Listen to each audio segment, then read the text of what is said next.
बिस्मिल्लाहिर्रहमानिर्रहीम। स्टूडेंट्स, ये लेक्चर सरहद education system school and college की तरफ से रिकॉर्ड किया जा रहा है। ये आप लोगों की क्लास 9 फिज़िक्स बुक है। इसमें आज हम unit number 4 turning effect of forces इससे पहले हमने force diagram, addition of forces, resolution of forces, centre of mass, movement of force, couple यानी 4.6 टॉपिक तक ये हम ऑलरेडी इससे पहले यानी प्रीवियस लेक्चर में हम डिस्कस कर चुके। आज का हमारा टॉपिक है 4.5 इक्विलिब्रियम।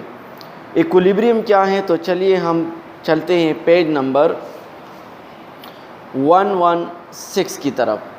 इक्विलिब्रियम स्टूडेंट, सबसे पहले हमें ये पता है कि जब फोर्स किसी चीज़ पर लगता है तो वो हमारे पास ट्रांसलेशनल या रोटेशनल मोशन पैदा करते हैं।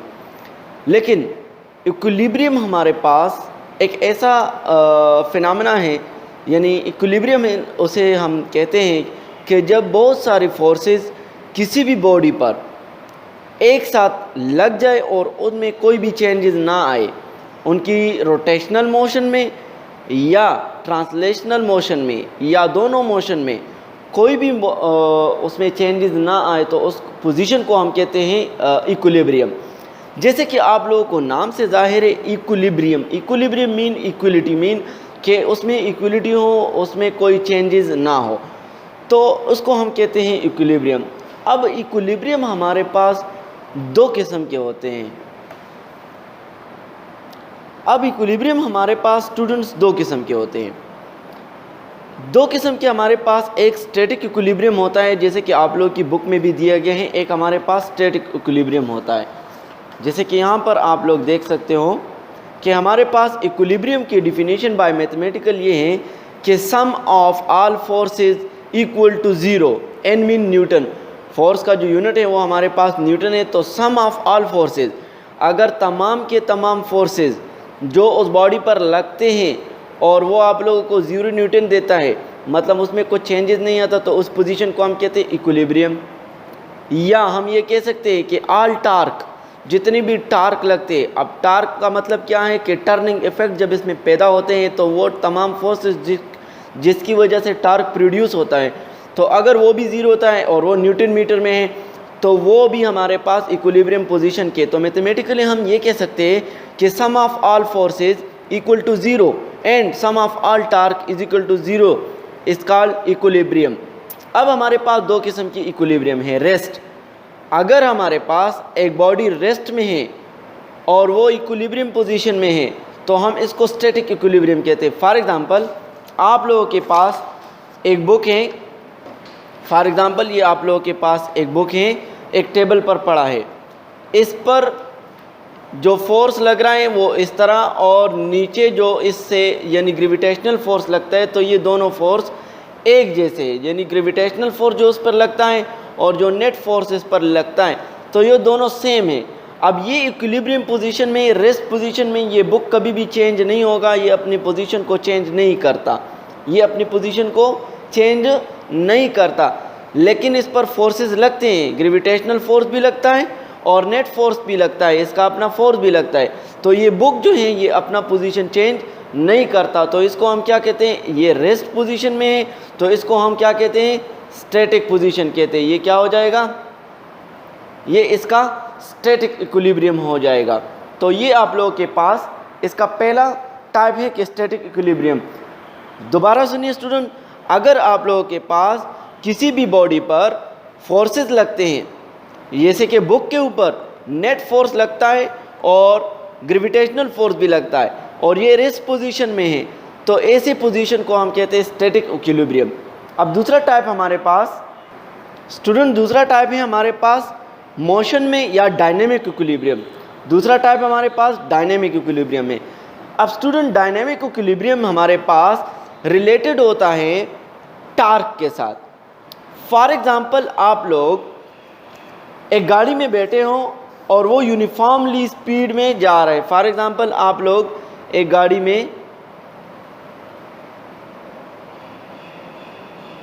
में आप लोग बैठे हो और वो यूनिफॉर्मली जा रहा है, यानी वो अपनी स्पीड को चेंज नहीं कर रहा। तो देखिए, ये यूनिफॉर्मली जा रहे हैं और ये मोशन में भी है, ये क्या है, मोशन में भी है, इस पर फोर्सेस भी लगते हैं।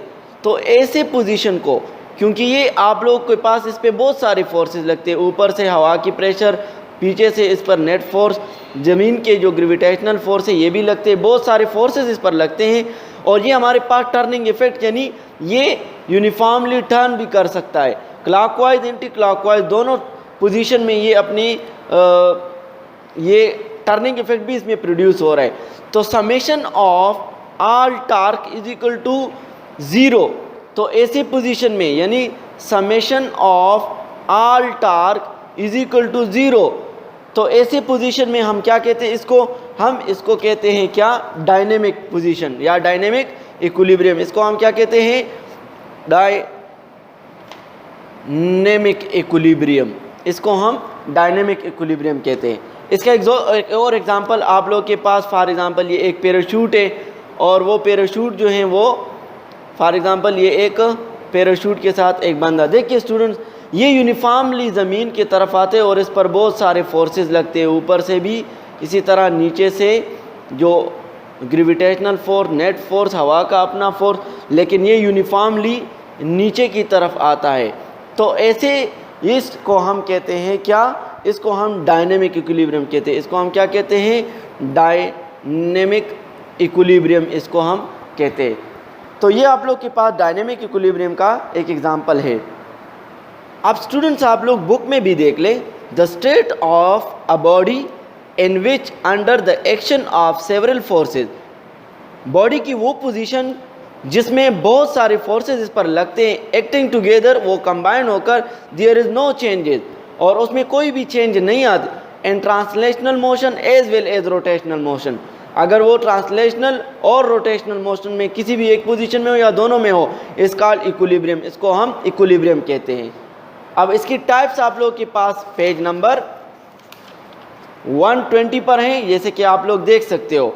Static equilibrium, when a body is at rest under the action of several forces acting together and several torque acting to a body is said to be static position. अगर एक बॉडी रेस्ट में है और उस पर बहुत सारे forces या बहुत सारे टार्क लगते हैं तो इसको हम स्टैटिक इक्विलिब्रियम कहते हैं। When a body is moving in uniformly velocity under the action of several forces acting together, अगर कोई बॉडी मोशन में है और उस पर बहुत सारी फोर्सेज लगती है तो इसको हम क्या कहते हैं, डायनेमिक इक्विलिब्रियम। अब डायनेमिक के आप लोगों के पास ये दो एग्जांपल भी मौजूद है। पैराशूट का आप लोगों को मैंने बता दिया कि इस पर बहुत सारे फोर्सेज लगते हैं लेकिन यूनिफॉर्मली वो ज़मीन की तरफ ही आते हैं। इसी तरह ये रोलिंग, ये रोटेशनल मोशन का है, और ये आप लोगों के पास ट्रांसलेशनल इक्विलिब्रियम का है। तो ये रोटेशनल और ये ट्रांसलेशनल डी, ये आप लोग के पास एक सीडी है जो कंप्यूटर में यूज़ होते हैं। तो ये ट्रांसलेशनली मोशन करते, ये रोटेशनल करते हैं, यानी रोटेशन इसमें प्रोड्यूस होता है, लेकिन ये अपनी पोजीशन को चेंज नहीं करता। इस तरह फैन भी है और भी बहुत सारे। अब आते हैं हम कि स्टूडेंट्स आप लोग के पास मेन दो कंडीशन में इक्विलिब्रियम सेटिस्फाई होते हैं। Therefore complete equilibrium two condition must be met. आप लोगों के पास कंप्लीट इक्विलिब्रियम वो दो कंडीशन में होता है। First condition of equilibrium, the sum of all forces acting on a body is zero. अगर हमारे पास तमाम के तमाम फोर्सेज वो हमारे पास इक्वल हो जाए ज़ीरो के, तो इस कंडीशन को हम कहते हैं first condition of equilibrium. For example आप लोग के पास ये एक बॉडी है, रिजिड बॉडी है फर्स्ट कंडीशन के लिए, इस पे बहुत सारे forces F1, F2, F3, F4, F5 ये तमाम लग रहे, लेकिन इसकी पोजीशन को ये चेंज नहीं कर रहा, तो इसको हम कहते हैं first condition of equilibrium. Mathematically for example force, net force, जो नेट फोर्स ले F1, F2, F3 plus Fn, यानी इनफाइनाइट फोर्सेस इस पर लग रहे और वो तमाम प्लस होकर ज़ीरो बनाता है, यानी उसकी कंडीशन चेंज नहीं होता, तो उसको हम कहते हैं फर्स्ट कंडीशन ऑफ इक्विलिब्रियम। तो summation of all forces is equal to zero, यानी ये 1 से स्टार्ट है अप टू n, i का मतलब कोई भी नंबर है जो 1 से स्टार्ट है n तक है, इसको हम कहते हैं फर्स्ट कंडीशन ऑफ इक्विलिब्रियम। इसी तरह स्टूडेंट्स दूसरा हमारे पास है सेकंड कंडीशन ऑफ इक्विलिब्रियम। यही कंडीशन जो फर्स्ट हमने पढ़ा, इसी का तमाम टार्क अगर हमारे पास ज़ीरो हो जाए, उसमें क्या था, उसमें ये था कि अगर तमाम के तमाम फोर्सेस जो लगते हैं उस पर अगर वो ज़ीरो हो जाए तो first condition of equilibrium satisfy होगा। लेकिन अगर के तमाम टार्क हमारे पास वो ज़ीरो के बराबर हो जाए तो इसको हम कहते हैं सेकंड कंडीशन ऑफ इक्विलिब्रियम। जैसे कि आप लोग मैथमेटिकली देख सकते हो, the vector sum of all torque acting on a body is zero. अगर तमाम टार्क ज़ीरो हो जाए उस बॉडी पे तो उसको हम कहते हैं, जैसे कि टार्क ऑफ नेट फोर्स टा1 टा2 टा3 into टा n is equal to 0, summation of all torque is equal to 0. This is the complete equilibrium, both the first and second condition of equilibrium. ये जो हमारे पास सेकंड कंडीशन ऑफ इक्विलिब्रियम है ये complete definition of equilibrium है। इसको आप लोग complete definition of equilibrium भी कह सकते हो, क्योंकि टार्क में हमेशा हमारे पास फोर्स ही आता है। लास्ट टॉपिक है, लास्ट इसका आप लोगों के पास principle of movement. Principle of movement का मतलब ये है कि जब आप लोग किसी भी बॉडी को बैलेंस करते हैं तो उसको आप लोग इक्विलिब्रियम पोजीशन में ज़रूर लाओगे, चाहे वो क्लॉकवाइज इस पर फोर्स लगता है या एंटी क्लॉकवाइज। तो क्लॉकवाइज और एंटी क्लॉकवाइज दोनों पोजीशन उनके सेम होंगे, एक जैसे होंगे पिवट पॉइंट से, तो उसको हम कहते हैं प्रिंसिपल ऑफ मूवमेंट। जैसे कि देखिए आप लोग, ये इसका पिवट पॉइंट है, ये इसके क्लॉकवाइज और एंटी क्लॉकवाइज अगर ये दोनों पोजीशन सेम हो जाए, यानी इनका जो बैलेंस है वो सेम हो जाए और बैलेंस हो जाए, तो इसको हम कहते हैं principal of movement. For definition की तरफ आप देखिए, for an object in equilibrium, अगर कोई भी आप लोग ऑब्जेक्ट इक्विलिब्रियम में लाने हैं, the sum of clockwise movement taken about the pivot point, और आप लोग क्लॉकवाइज पिवट पॉइंट से पोजीशन लेते हो, must be equal to the sum of anticlockwise movement. तो वो मस्ट भी ज़रूर बराबर होंगे एंटी क्लॉकवाइज मूवमेंट के taken about the same pivot point. Same pivot point से क्लॉकवाइज मूवमेंट और एंटी क्लॉकवाइज मूवमेंट ये दोनों सेम होंगे, तो तब इसको हम कहते हैं प्रिंसिपल ऑफ मूवमेंट। प्रिंसिपल का मतलब होता है उसूल। ये उसूल है कि जब आप लोग किसी भी बॉडी को इक्विलिब्रियम पोजीशन में लाते हो तो उसके लिए ज़रूरी ये है कि आप लोग क्या करें, दोनों पिवट पॉइंट से क्लॉकवाइज और एंटी क्लॉकवाइज मोशन को आप लोग इक्वल करें। फॉर एग्जांपल आप लोग के पास ये स्टूडेंट्स एक पेन है, अब ये बैलेंस है, लेकिन अगर आप लोग देख लें यहाँ से ज़्यादा है और इस साइड से कम है, लेकिन अगर मैं इसको थोड़ा भी इधर उधर कर लेता हूँ तो देखिए स्टूडेंट्स ये गिर जाता है।